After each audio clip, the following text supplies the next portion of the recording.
Hai, gue Riang. Gue Abi. Balik lagi di Awas Jore.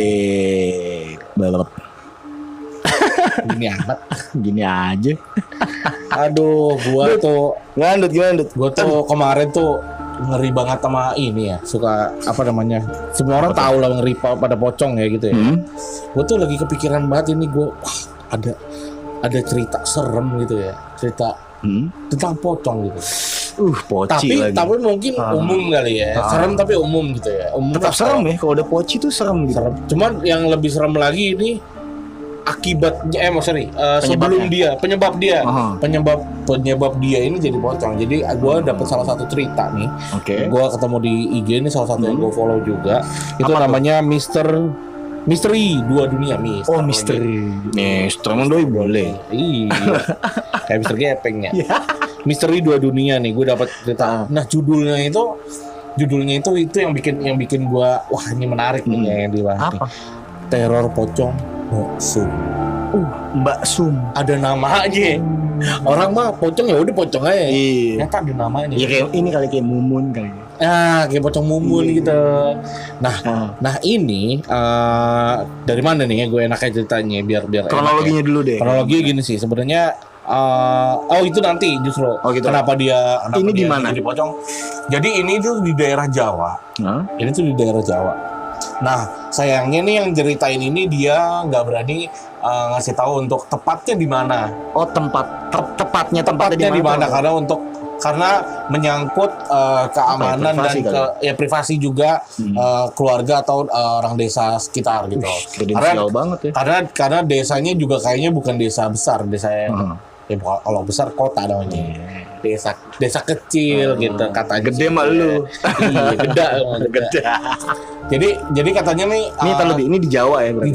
Di Jawa. Jadi yang menceritakan ini anak muda SMA lah ya, umur SMA. Oke, remaja nih. Sebutlah dia Abi lah ya namanya. Karena dia juga nggak nyeritain dia siapa ya. Sebutlah dia namanya Abi. Jadi si Abi ini tinggal di sebuah desa dan yang desanya ini si Abi ini tuh sering main keluar desa. Main sama teman-temannya gitu kan. Nah, untuk dia pulang dari mainnya itu, tempat mainnya itu, tempat nongkrongnya lah gitu. Pulang ke desanya itu, disclaimer dulu Bi. Ya? Biasanya kalau desa ke desa itu kan jauh ya. Ya, tapi ini kalau di sana mah orang desa kebanyakan jauh juga bilangnya dekat ya. Iya, setengah jam aja masih bilang 10 kilo jalan kaki deket gitu. Bilangnya kalau gue mah ya sekilo aja deh, capek 100 meter deh. 100 meter juga males gue jalan ya. Lo nggak bunyi. Nah dia ini suka nongkrong karena dia masih sekolah, jadi jarang-jarang nongkrong. Ini lagi enak-enak ini nongkrong gitu. Ramean ya ini ya. Lagi ramean. Nah tiba-tiba temennya ngajak pulang sebelum maghrib. Oke. Sebelum maghrib, karena biar gelap, sebelum maghrib kita pulang gitu ngajakin pulang. Teman si Abi ini agak aneh lah rasanya kok. Loh, apa namanya masih belum maghrib aja udah ngajak pulang gitu kan. Tapi karena teman-teman udah maksa ngajak pulang, oke lah dia ngikut ngalah lah gitu. Pulang. Tapi pulangnya itu emang mencar dan dia pulangnya nggak barengan ya? Nggak barengan, jadi emang beda-beda ada yang desa sebelah gitu ya. Nah, si Abi ini pulang buat naik sepeda. Mereka tuh masih naik sepeda. Oke. Nah, sepedanya ini sering kendala lah gitu, sering los rantainya gitu. Zaman-zaman dulu tuh kalau ada yang naik kalau nggak di-all-in gitu. Iya, kalau nggak di-all-in itu biasanya suka ngelos rantainya terus suka copot. Nah, si Abi ini pulang karena dia kenapa takut gitu ya. Pulangnya itu dia mau ke desanya itu lewatin kuburan. Gitu. Kuburan itu kuburan satu-satunya. Maksudnya komplek kuburan itu khusus untuk desa-desa situ aja. TPU nih ya. Ya, taman pemakaian umum tapi bukan yang dari luar, bukan yang kayak di kota ya. Bukan yang besar kayak di kota gitu. Nah, itu jalan menuju rumah-rumah desanya itu lumayan lah gitu jalan. Jadi dia ngelewatin jalan dan itu nggak bisa dua arah. Gang kecil, nggak bisa dua arah, sampingnya itu kuburan dengan tembok sedada lah. Gitu. Oke. Perjalanan dia pulang, ini menjelang maghrib ya, tapi udah lumayan gelap gitu. Tapi sepi. Padahal belum maghrib ya? Belum maghrib. Maksudnya belum jam 6:30 kan? Iya, tumben sepi nih gitu ya. Nah, jadi pas jalan menuju ke rumah-rumahnya dia lah, pedesaannya gitu ya. itu kan ngelewatin kuburan gitu dan jalannya sempit gitu kan. Nah di perjalanan itu tuh dia ngerasa aneh, kok sepi gitu kan, biasanya enggak gitu, karena biasanya enggak. Ini masih sore lah hitungan ya. Nah iya, biasanya enggak. Dan dia pas jalan itu dia panik lah, dia ngebut lah gitu kan, ngebut kan sepedanya gitu. Karena panik, dia tahu sepedanya sering los kali gitu ya. Si Abi ini dalam hati udah jangan los kayak sepeda gitu, jangan los kayak nih, nanti bener aja kejadian. Katanya jancuk lah gitu ya. Memang kebetulan dia orang Jawa gitu ya. Nanti putus di tengah-tengah jalan deket kuburan kan gitu kan. Sampai akhirnya dia coba benerin gitu kan. Sambil dia nengok-nengok lah gitu loh. Sambil dia nengok-nengok ke kanan kirinya gitu kan, ke arah kuburannya gitu. Pasti spooky itu kuburan itu. Nah sebelum yang dia kayu itu dia ketemu tetangganya. Sorry. Teman mainnya. Bukan, tetangganya ini namanya Mbak Sum. Waduh. Tadi nih Mbak Sum ini nih. Nah si Mbak Sum ini dipanggil lah, ditegur lah sama si Abi ini gitu kan. Mbak Sum, monggo gitu kan. Mbak Sum ini diam aja nih. Nah dia mungkin agak panik juga, tapi Mbak Sumnya arahnya arah ke kuburan lah. Sampai dia goes lagi itu tadi tuh rantainya los itu. Rantainya los ya kan, dia mencoba benerin, tiba-tiba ada yang nepok si Abi ini. Kaget lah dia, istighfar gitu, astagfirullahaladzim. Katanya untungnya dia langsung habis istighfar, alhamdulillah. Untungnya ternyata itu orang, dan itu namanya Pak Iman gitu kalau salah tadi katanya. Pak Iman ini adalah kuncen kuburan situ. Iya. Pak Iman tapi kaget, kamu ngapain di sini masih udah jam segini masih di sini gitu sendirian gitu. Ini Pak rantai copot gitu kan. Udah tak bantuin gitu ya. Si Abi makin bingung, kenapa kok orang masih maghrib juga gitu kan, ada apa sih gitu kan. Nah yang gue tahu ini kayaknya si Abi ini udah lama, kayaknya kayak sempat keluar kota gitu lama gitu kali ya. Entah pas yang lagi liburan gitu. Soalnya dia tuh nggak tahu cerita daerah di ketinggalan berita gitu, karena dia kayak dan dia juga orangnya jarang nanya-nanya gitu ya. Oke lah, dia sampai rumah, dia nggak cerita apa-apa segala macam gitu. Udah sampai rumah, besoknya ini dia mau makan lah gitu kan. Ibunya nggak masak katanya. Ibunya tuh kayak nggak masak. Setelah itu dia ngomong lah gitu kan, Bu, katanya ya udah kalau nggak masak beli pecel Mbak Sum aja. Nah kebetulan Mbak Sum ini adalah tukang pecel sebelumnya. Jual pecel dia. Tukang pecel di desa itu, dan katanya pecel terenak lah gitu. Langganannya banyak. Sabi ini belum tahu kan saatnya. Ibunya ngomong, katanya ngaur kamu gitu. Mbak Sum itu udah meninggal katanya. Wah, kenceng. 1 bulan yang lalu lagi katanya. Masih anget lagi. 1 bulan yang lalu. Loh, si Abi ini kaget gitu kan. Loh, yang tadi. Tapi dia nggak berani ngomong, nggak berani cerita gitu kan. Udah makin merinding aja gitu kan. Ditanya lah, sakit apa emang Bu? Sakit apa gitu. Mbak Sum nih. Meninggalnya kenapa gitu. Sampai akhirnya nih si Abi ini udah nanya-nanya gitu. Nah mungkin bukan tradisi ya, kebiasaan orang daerah situ gak mau ngomongin orang yang udah meninggal. Apalagi belum 40 hari katanya. Belum 40 hari. Masih di situ kan. Betul. Udahlah sampai ini dia emaknya udah bilang udah nggak usah meninggal gitu. Si Abi ini tetap penasaran. Sampai akhirnya si Abi ini sudah berlalu, tapi Abi masih belum cerita kemana-mana. Soal dia belum bilang ketemu. Soal dia ketemu ngelihat Mbak Sum, ngelihat lah gitu ya. Walaupun negor tapi nggak ditegur balik orangnya gitu kayak. Sombong ya Mbak Sum. Wah, datang lo kemarin. Siapa tuh? Taruh posisi yang santai. Nah setelah ini dia ketemu lah sama temennya, sebutlah namanya Riang lah ya. Gue ya. Iya namanya. Si Abi ini ketemu lah si Riang gitu kan.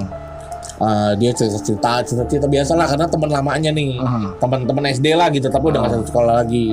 Main dia lagi nongkrong aja gitu. Cerita. Terus si Abi ini ngomong lah, nanya gitu kan, karena kan Mbak Sum ini lumayan terkenal di situ gitu. Nanya lah, Katanya, "Di, lu tahu nggak ceritanya Mbak Sum meninggalnya kenapa? Lu tahu nggak?" gitu. Nah, sampai pas udah ketemu si Riang ini. Oh, si Riang. Riang ini dia sempat nanya-nanya gitu kan, karena Mbak Sum ini lumayan terkenal. Jadi dia kaget juga, dia nggak tahu cerita meninggalnya kenapa. Dia nanya lah ke si Riang ini, katanya, "Bro, ini gitu ya. Bro, ini lu tahu nggak Mbak Sum meninggal itu kenapa?" Si Riang ini ternyata memang tahu sebetulnya kayaknya ya. Cuman nggak mau cerita juga, sama nih kayak ibunya si Abi. Pada diem ya. Udah bro, nggak usah bahas itu dulu, gitu. Abi makin penasaran gitu kan. Sampai akhirnya Abi cerita. Abi cerita nih gitu. Katanya, "Bro, gua kemarin lihat Mbak Sum seminggu yang lalu gitu kan." Oh, akhirnya ngomong ya. Akhirnya si Riang kaget lah gitu. "Wah, yang bener lu bro," gitu. Bener, soalnya katanya Mbak Sum jadi pocong. Anjir, gua merinding. Masa ngomong langsung to the point banget gitu. Yang tadinya ngomong langsung mau to the point gitu si Riang ini gitu kan. Ngomongnya di makam lagi nggak taunya. Enggak sih, kayaknya lagi siang-siang juga. Mbak Sum jadi pocong bro katanya. "Oh, yang bener lo ya." Sampai akhirnya cerita gitulah gitu. Akhirnya dia nanya, "Emang kenapa Mbak Sum meninggal, kenapa?" Katanya. Sabi akhirnya mau cerita lah gitu kan. Ya udah deh gitu kan. Karena lu juga udah ngeliat ternyata gitu kan, udah ditayangin gitu kan. Jadi Mbak Sum ini katanya itu dia meninggal sakitnya katanya sakit kiriman. Oh, diguna-guna. Santet. Iya. Dia bilang, "Oh, kayak banjir kiriman." Iya. Wah, Jebol tanggulnya. iya makanya. Wah, tapi ngeri banget ini. Soalnya katanya kondisinya itu badannya hitam semua, mukanya itu beranak, dan matanya melotot. Ini kayaknya Lo bayangin tuh kalau nggak jadi pocong aja begitu tuh, tampilannya. Ya kadang yang meninggalin normal aja kan, kalau ngeliat dikafanin kan udah. Iya, bahkan katanya yang ikut nguburin aja katanya. Itu kayak anak-anak nggak boleh ikut, cuma yang dewasa aja. Dan katanya sampai ada yang pingsan gitu orang ngeliat jenazahnya. Nggak kuat ya. Akhirnya kan ditutup kan dengan mukanya. Gitu. Nah, setelah kejadian itu tuh katanya beneran emang terteror. Jadi ada beberapa tetangga tuh didatengin. Tapi itu apa ya? Diceritain nggak sih kayak si Mbah Mumun ini? Mbah Mumun lagi. Mbah Sum. Si Mbah Sum ini kenapa sampai dia di sana? Nah, itu apa bisnis apa gimana? Nah, itu dia dari keluarganya katanya ada yang nggak senang sama keluarga Mbah Sum. Cuman alasannya itu motifnya nggak tahu ya. Motifnya itu nggak ada yang tahu. Sampai ini cerita ini nggak bisa sampai keluar desa lah gitu loh. Dan ini cerita udah bertahun-tahun yang lalu sebetulnya gitu loh. Sampai akhirnya si Abi ini berani nyeritain karena memang ya udah persetujuan sana sini lah gitu loh. Udah persetujuan sana sini, tapi dia tetap keep banget sampai ngekipnya sampai akhirnya dia cerita pun dia nggak ngasih tahu di daerah mana, di desa mana gitu loh. Nah, katanya sih memang tetangganya itu digentayangin sama si Mbak Sum ini, tapi katanya sih gentayang ini juga yang bener-bener nggak ganggu. Ya ganggu lah, tetap gitu ya namanya pocong. Cuman katanya gini, selalu datang minta tolong dengan gajah pocong, tapi tetangganya itu ya akhirnya mau bacain gimana, kadang suka nggak pergi, tetap masih ada. Sampai akhirnya gitu ada salah satu tetangganya yang kayak punya triknya kali ya, trik kuncinya sampai ngomong gini, "Sum, saya minta maaf kalau saya ada salah, gitu, kamu juga saya maafin." Baru pergi. Baru tenang ya Mbak Sumnya. Nah, itu sampai akhirnya ya dia si yang digentayang yang pertama ini cerita lah ke yang tetangga yang lain, mau nggak mau ya karena ini, karena katanya pasti hampir satu desa itu kayaknya ditongolin. Dan itu benar memang seperti itu. Ya ini makanya jadi teror ya. Makanya jadi teror ya. Gitu sampai akhirnya ya karena memang yang pertama yang digentayangin langsung kayak gitu ya langsung kita tahu, kita udah maafin segala macem, ya memang udah pergi udah. Cuman memang ini Mbak Sum nih penasaran yang pasti. Betul. Nah, uniknya ini pada saat Mbak Sum sakit ini sebelum meninggal, keluarganya tuh sampai manggil orang pintar. Anjir. Tapi orang pintar nih. Orang ilmu. Nah, sampai orang pintarnya ini baru ngeliat rumahnya Mbak Sum aja udah langsung, wah saya nggak bisa. Anjir, nyerah duluan. Oh berarti ini kuat. Ini magicnya kuat kayaknya. Magisnya kuat banget kayaknya. Orang sampai posisi badannya kayak gitu kan hitam segala macem. Wah, gosong gitu bi. Itu ngeri banget. Mungkin gini kali ya, kayak kalau digambarin kayak orang pembuluh darah pecah ya, kan hitam tuh. Ya bisa jadi Iya kan sih ya? ya, bisa jadi sih ya. Gue Kayak sih luka-luka nggak pernah lihat lebam. juga. Nggak pernah lihat juga. Jadi gitu jadi apa namanya kayaknya nih kuat gitu dark magicnya tuh ya. Emang santetnya itu kayaknya kuat banget. Karena sih, sampai Bo. nyerah sih orang Sampai ilmu nyerah gitu ya. orang-orang pintar. Wah itu ngeri banget sih. Bi, ini kayaknya kayaknya tebak-tebakan aja nih kita nih. Menurut teman-teman juga kayak gimana nih? Kalau menurut gue ini kayaknya daerah Jawa Timur nih gitu. Bisa jadi sih. Kan lu tau kan Jawa Timur tuh ada satu desa yang entah satu desa atau Jawa Timurnya ya, gue nggak tahu, cuman ini dikenal banget sama kota santet. Nah buat teman-teman mungkin yang tinggal di Jawa Timur ya mungkin, Iya. atau daerah Jawa nih, mungkin bisa Soalnya bantu sempat ada klarifikasi. juga kayak di film gitu yang di Jawa Iya. Timur tuh kayak nanti kita pengen bahas juga sih ada Ya, film-film gitu ya, kita bakal gitu review lah ya. yang apa namanya yang lokal Betul. juga ya. Dan kita mungkin coba kali ya review juga ya yang di daerah-daerah kasus yang ada di Jawa Timur kayak Iya, dulu ada betul. ninja Betul. segala macem Betul. yang ngebantai keluarga, ada kayak ODGJ gitu. Nah, orang kalau kalian nih ada yang tahu nih kisah yang tadi gue ceritain, kalau atau mau penasaran gitu cerita panjangnya, cerita lengkapnya, itu nanti coba dicek aja nih di IG Master 2 Dunia gitu.